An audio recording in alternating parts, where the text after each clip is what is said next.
আরজিকর কাণ্ড রাজ্য উথাল পাতাল করা একটি ইস্যু, শাসক দলের ভিত নাড়িয়ে দেওয়ার একটি ইস্যু। আরজিকর মেডিকেল কলেজে এক তরুণী চিকিৎসককে খুনের ঘটনায় রাজ্য তোলপাড় হয়েছিল। এই মামলার তদন্ত ভার নেয় সিবিআই। আদালত সেই মামলার রায়ে মূল অভিযুক্ত সঞ্জয় রায়কে আমৃত্যু কারাদণ্ডের আদেশ দিয়েছে।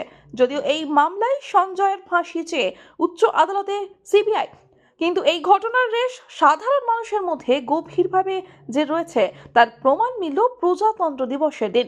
এখন মেলার মরশুম, বিভিন্ন এলাকায় বিভিন্ন মেলা চলছে বিভিন্ন ধরনের সাংস্কৃতিক অনুষ্ঠানও তাদের একটি অঙ্গ।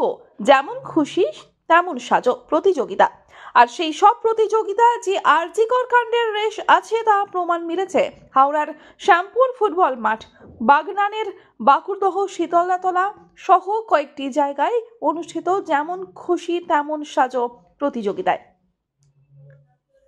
জানা গিয়েছে শ্যামপুর নিউ তরুণ সংঘের উদ্যোগে গ্রামীণ মেলা ৩৮ বছর ধরে চলছে। বাঁকুড়দহ শিশু উৎসব চলছে প্রায় ৩০ বছর ধরে।